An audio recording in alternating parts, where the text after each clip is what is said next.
Do you want to destroy your friends with Gerrard Weatherlight Hero? Find out how to do so next on Commander Replay.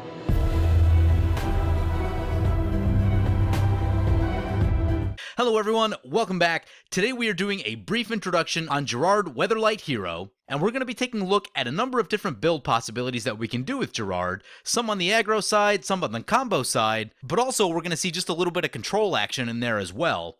So Gerrard was spoiled just a few days ago. Some of the card choices and strategies may evolve over time, but this video is going to be a great starting place to get ourselves a nice deck for day one of Gerrard Weatherlight Hero. Before we get going, I really want to applaud Wizard's design of Gerrard.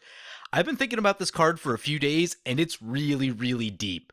You can go in a lot of different directions with this thing, and it's going to lead to a lot of interesting choices in deck building, and I think a lot of interesting choices while piloting. So I just really like the design of this thing. Anyway, let's take a look at what Gerrard Weatherlight Hero actually does. It's 2 red-white for a 3/3 with first strike, and it says, when it dies, exile it, and return to the battlefield all artifact and creature cards in your graveyard that were put there from the battlefield this turn.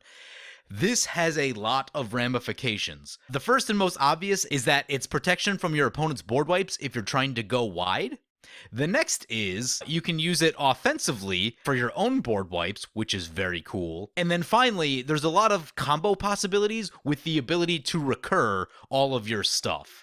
So there's a lot to unpack here. I'm going to do my best to do so in a short and concise manner, but this card is really deep and there's just a lot of interactions, so I won't be able to cover every single thing with Gerrard. And so Gerrard is the newest in the line of Boros commanders that get to do more than just attack. I'm really loving that they're exploring this design space for Boros, and it reminds me of the original Ravnica when Boros could do more than attack. There were some very cool Boros abilities in the original Ravnica block that didn't rely solely on attacking, which was super sweet, so I'm very happy to see more cards in that spirit. So anyway, let's get into the deck archetypes. In my opinion, there are 3 basic ways to build this deck, and then, a bunch of things that kind of spiderweb off of each of those. That's going to be pure aggro, board wipe tribal, or pure combo, or you can blend all of the 3. Let's start with the easiest one to talk about first. That's going to be pure aggro. So in a pure aggro build, you're probably going to be looking at about 25 to 30 creatures in your deck, and you're really just looking for efficient ways to melt your opponent's life totals. You're also going to want some number of equipments in your deck. Equipments are very good for generating advantage in Boros, plus you have great ways to tutor for them. And then of course you're going to want things like double strike, double damage, and double combats, which will be how you close the game out if you're going pure aggro. Before we talk about specific things that synergize with Gerrard, it's important to know that these are probably the 4 best cards in Boros, and I find that I run at least 2 or 3 of them in almost every Boros deck that I build, so these things are just immensely powerful, and even though they don't have that much to do with their commander, they're just very good to have in the 99 of your deck because they do a lot of things that Boros cares about. So thinking about some of the creature choices we're going to want in our deck, because of Gerrard's ability to bring things back, we are going to want some nice ETB creatures, and here are some really good options. Sun Titan probably being one of the best, and Cavalier of Dawn probably also going to be absolutely insane in this deck. But yeah, I mean, there's literally hundreds of ETB creatures. These are some really good ones that you may want to consider for this deck. I would definitely include the Titans because they're just very good cards. So don't need to spend too much time on that.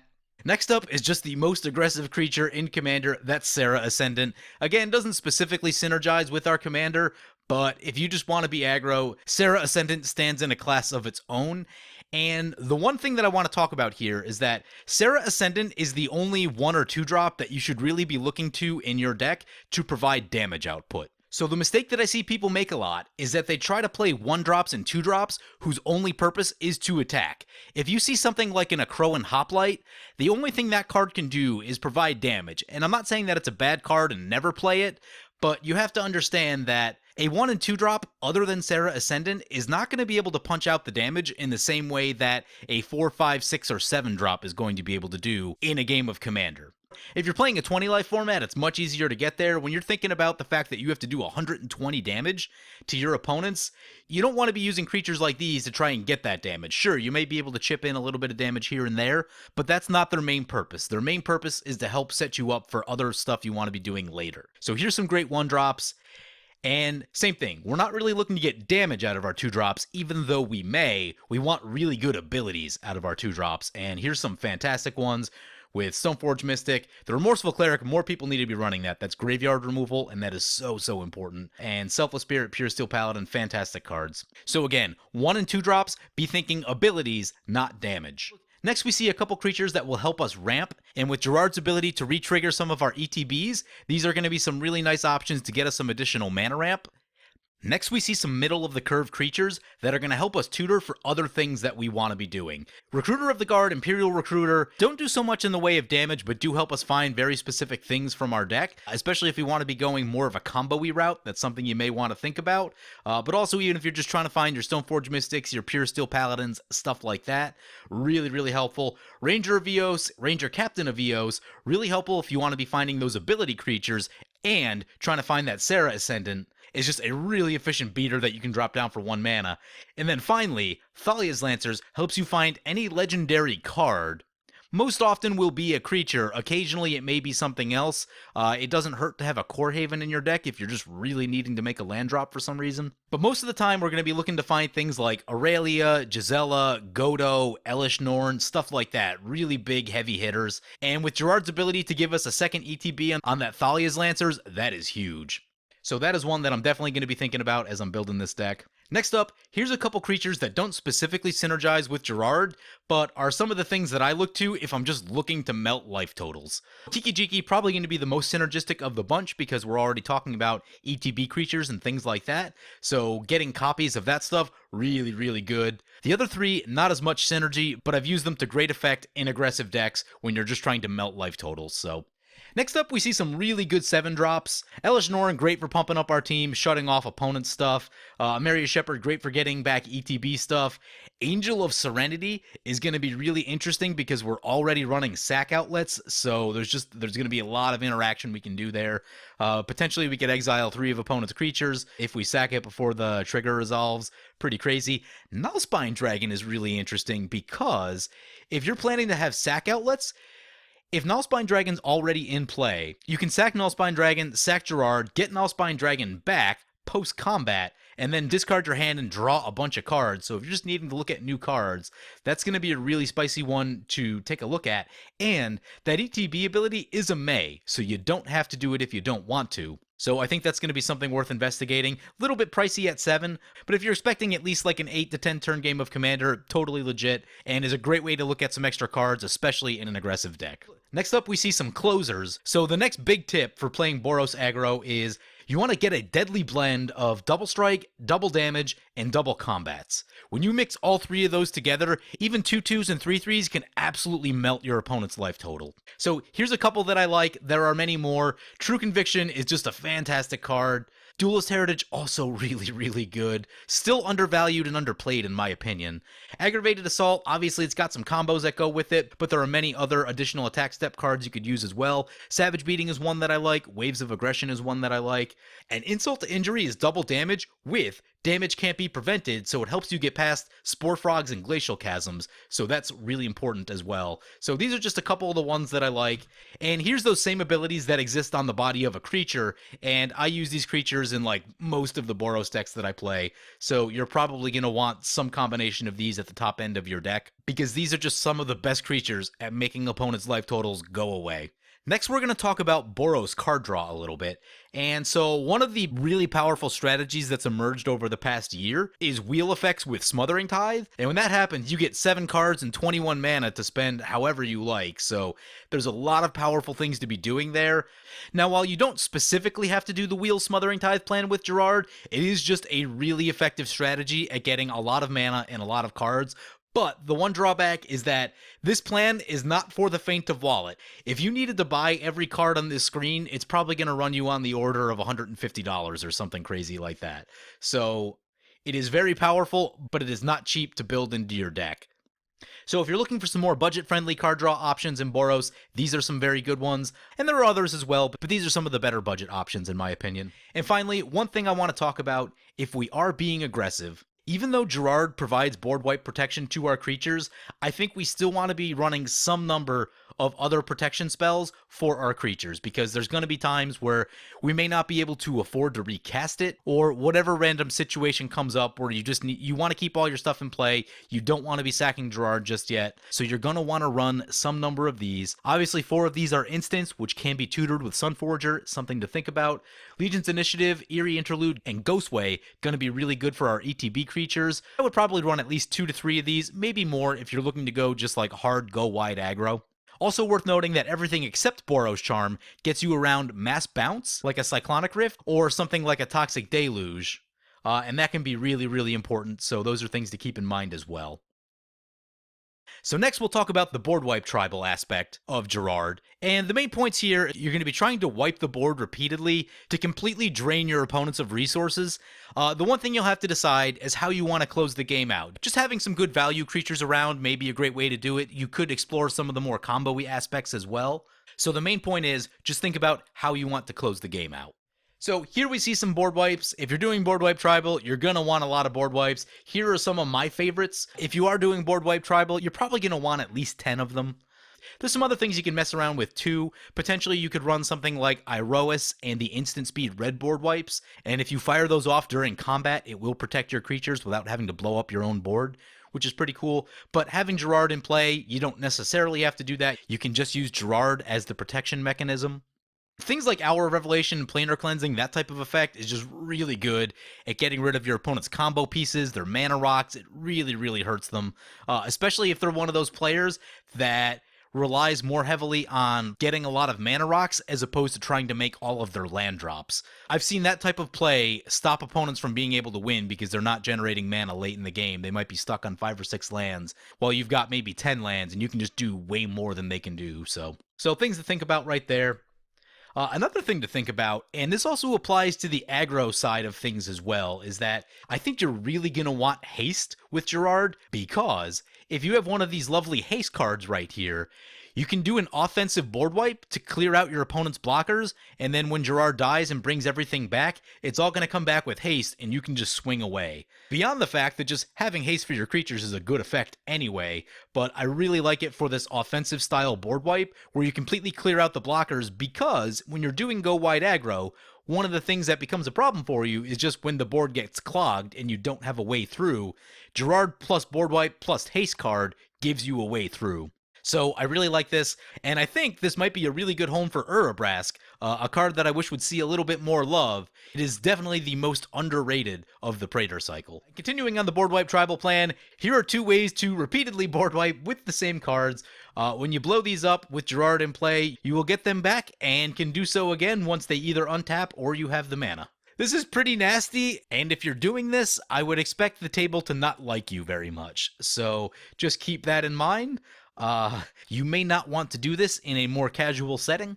Here's another nasty one, is World Slayer. So similar idea to everything else. If you hit with World Slayer and Gerard's in play, it's going to bring back all of your creatures and artifacts. And as long as no one fires off a Heroic Intervention or a Teferi's Protection, something like that, they probably won't have any permanents. But just a few weeks ago, I was facing a Zergo opponent who tried to World Slayer me, and I fired off a Boros Charm, and they lost all of their lands, and I didn't. So just be aware of the risks with World Slayer, but it's certainly a thing that you can do. And again, with White has many, many ways to tutor for equipments, so you should be able to find it pretty easily if you want to.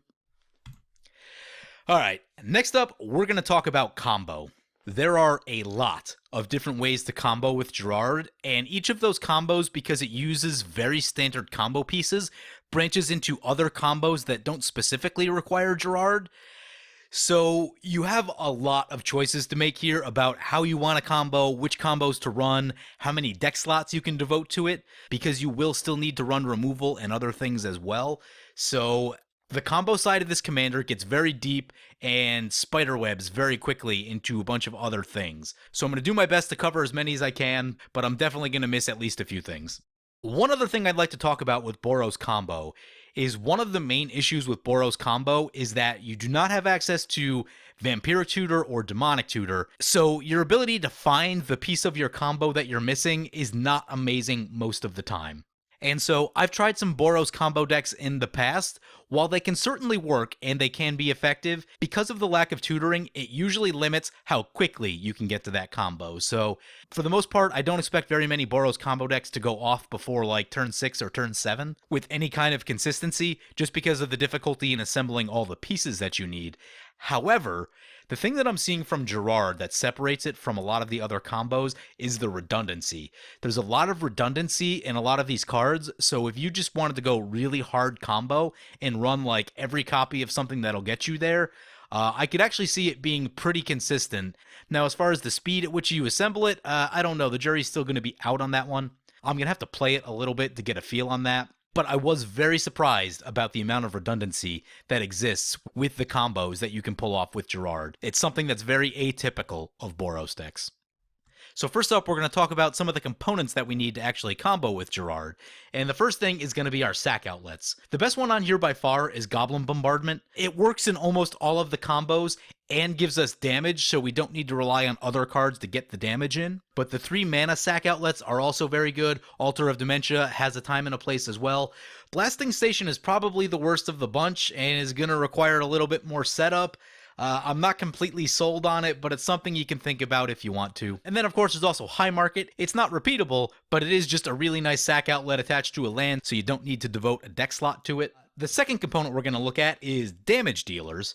And these are all cards that do damage upon creatures entering the battlefield. Personally, I like Perforos, Impact Tremors, and Warstorm Surge the best. Pandemonium can be a little bit risky. Flare of the Hatebound only works when they're coming in from the graveyard, but still may be an option that you wish to explore, depending on how much redundancy you want. Moving on from that, we see some cards that do damage when things leave the battlefield. Vicious Shadows and Stalking Vengeance, a little bit pricey mana-wise, especially if you're trying to be fast with your combos, but if you're planning for the game to go 8 to 10 turns, certainly very reasonable. Outpost Siege is one that I like a lot because you can also use it for the card draw, and obviously you can't use it for both, so you'll have to make a decision there. But I think for that reason, Outpost Siege is a card that we definitely want to include because both modes are very useful to us. And one thing that I'll point out with the components is that Goblin Bombardment is typically going to be the best and will generally get us to the same sort of place that having an Ashnod's Altar with an Impact Tremors or similar damage dealer on the battlefield will do, but having a Goblin Bombardment gets us to that same place easier. So the first combo I want to look at, and the one that I think is the most efficient, is going to be Loyal Retainers with Gerard and Goblin Bombardment, or Sack Outlet plus Damage Dealer. So let's unpack this combo just a little bit, because I think some people have been confused about it. So you have Loyal Retainers and Gerard in play, plus your Sack Outlet. You sacrifice Gerard, ping your opponent. Then with Gerard's trigger on the stack, you sacrifice Loyal Retainers, and then you bring Gerard back into play, and that'll bring back the Loyal Retainers. And what'll happen is, because Gerard is changing zones, it becomes a new object, which means it won't exile itself. However, you'll still get all of your stuff back, and then you just repeat this process with Goblin Bombardment or with an Altar of Dementia. You can mill someone out. So I think that's going to be the easiest and most efficient way to run that combo. If you have a turn 1 Soul Ring and an Altar of Dementia, you could actually pull this combo off on turn 3. So turn 1 would be Soul Ring, Altar of Dementia. Turn 2 would be Gerard. Turn 3 would be Loyal Retainers, and start the combo. Now, having all of those pieces is going to be difficult to pull off, so in all likelihood I expect that it'll take you much longer to assemble that, but if you had like a perfect hand, that's a thing that could happen. But yeah, this is the one that I like the most. If you are planning to run this deck, I would pick up some copies of Loyal Retainers. It has only 3 printings and some very low volume product, so there aren't tons and tons of copies of Loyal Retainers out there. It's never been printed in a standard legal mass-produced set. Moving on, the next combo, and this is one that I like as well. At first I thought it was going to be a little bit too much, but as I started thinking about each component to this combo, I started to like it a bit more. This one is going to be Adarkar Valkyrie with a source of haste, something like Fervor, maybe an Urabrask, and Gerard, plus your Goblin Bombardment. And the way that this combo will work is you activate a Adarkar Valkyrie targeting Gerard, you sacrifice the Valkyrie, sacrifice Gerard, ping your opponent twice, and when Gerard dies, you put the Adarkar Valkyrie ability on top of Gerard's ability, and that'll bring everything back. You do need the haste card to be able to do this again with Adarkar Valkyrie. But, as I talked about a little while ago, you're going to want haste cards anyway if you're planning to have any amount of creatures in the deck, because of the offensive board wipe that I talked about. So, because we already want haste cards, it means we basically just need to add Edarkar Valkyrie to the deck, which is a great card on its own anyway. So the thing I like about this is that each part of this combo is useful on its own. And, when you're playing combo, as much as you can, you want to stay away from cards that have no impact without the rest of their combo. But each of these pieces are very useful in their own right. So I do like this one. And this is one that I'll probably be running in my deck as well. Here's another one that I really, really like and is actually also pretty easy to set up.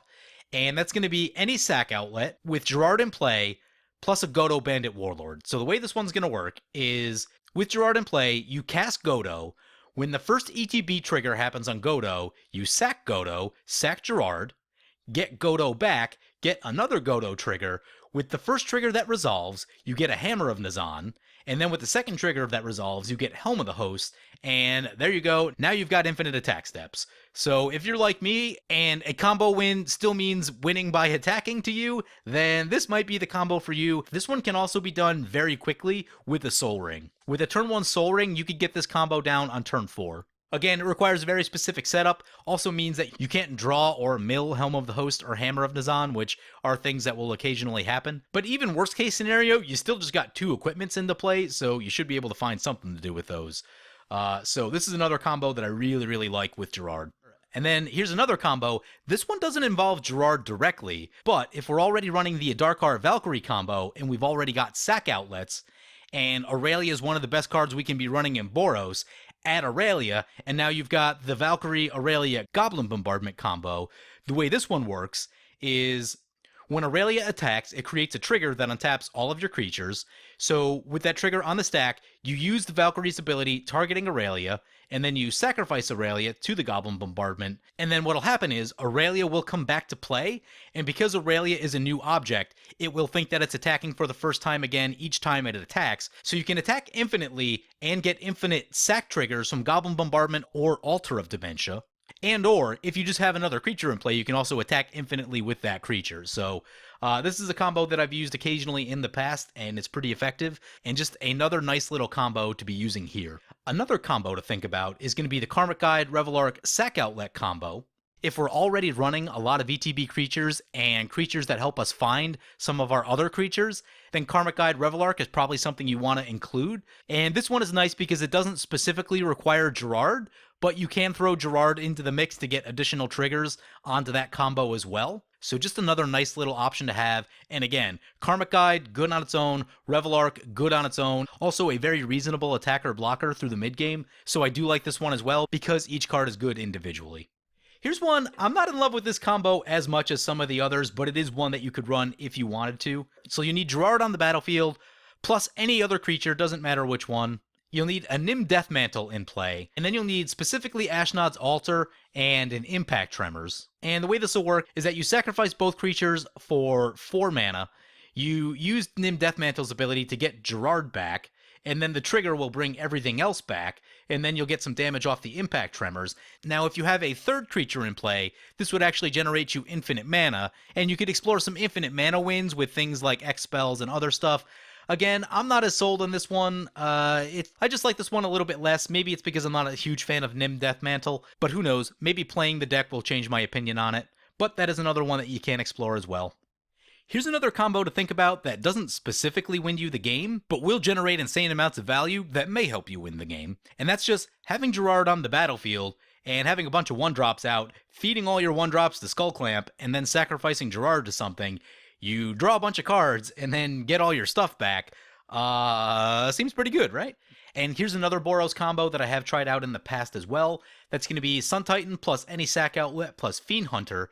And that'll give you infinite Sun Titan triggers and infinite ETBs. So if you have something like an Impact Tremors, or if you're using Goblin Bombardment, you can get infinite damage. Altar of Dimension will give you infinite mill. Sun Titan, just a great card all the time. The only real question is, do you want to be running Fiend Hunter? Fiend Hunter, it's reasonable. It's not terrible. There will be times where you just need to take out a nasty creature from your opponents, maybe a Consecrated Sphinx or something like that. Get that off the battlefield until you're able to execute the combo. But just another one that you can be thinking about. Here's another one as well, and I may be a little bit less sold on this one, but it wouldn't be that hard to include, especially if you have the recruiters and the rangers and things like that. And that's going to be the Kiki Jiki combos. So if you're planning to blend between aggro and combo, and you've already got some ETB creatures in your deck, Kiki-Jiki is going to be a very good include. Then it's just a matter of including one of these other 4 cards that goes infinite with Kiki-Jiki, and it's really up to you which one you want to include. They all have some nice pros to them. Moving on from all that, there's some other things we can think about as well. I have seen some people attempting to build KCI or egg-style decks. I'm not as sold on these. I think it is a thing that you can do, but I think it's going to be harder to set up. But here's a few artifacts that you can sacrifice to generate mana, and if you're planning to loop things repeatedly anyway, maybe good includes for your deck. Lion's Eye Diamond, obviously very powerful, makes you lose your hand, which is not the best.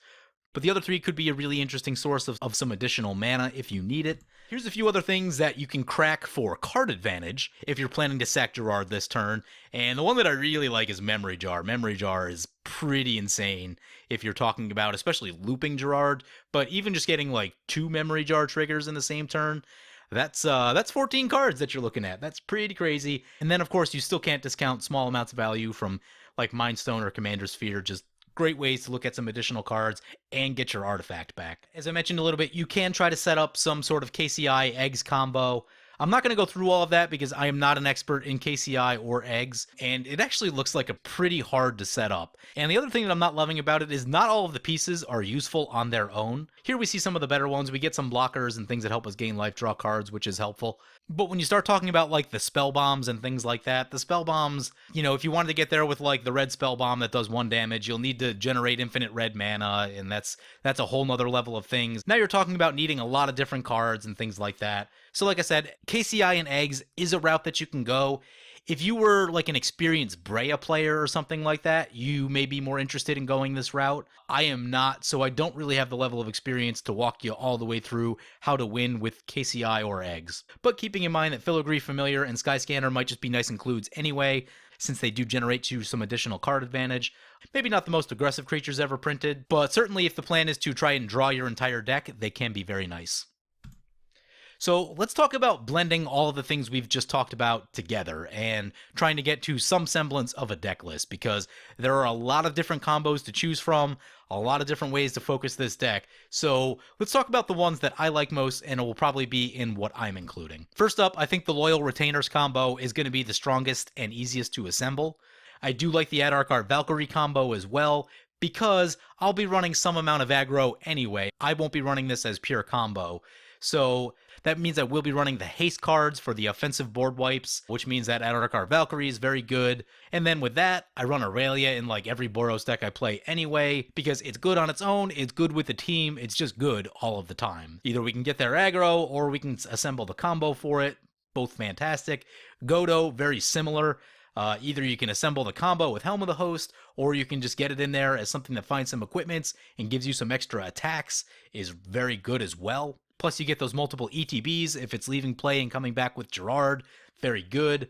Oblivion Stone is a nice option to have. I'll probably include that as repeatable board wipe, because that seems very, very powerful. And then I'll probably also include Skull Clamp and a lot of the 1-drops, because even though that doesn't win you the game outright, that's just a really good source of card advantage. So those are the things that I'm thinking about building around the most. And there are some others. I'll probably take a look at Kiki-Jiki, probably take a look at the Karmic Guide Reveillart combo, and kind of pick and choose. And I'll be honest, it's going to be difficult to pare this deck down to 100 cards because of the number of things that combo with it. Like, it's really, really insane. So, but yeah, these are the ones that I like the most, and it'll probably be the ones that I'm starting with on day 1 of this deck and, you know, my first couple playthroughs with it. So anyway, so I hope you guys enjoyed this look at Gerrard Weatherlight Hero and learned a few ways about how you might want to build your deck. What cards do you guys think will be good with Gerrard? Let me know in the comments below. I'd like to thank my awesome Patreon supporters. You guys are awesome. If you want to help support the channel and vote on which decks I play next, feel free to check out my Patreon at the link below. And as always, feel free to comment, like, or subscribe. Thank you for watching.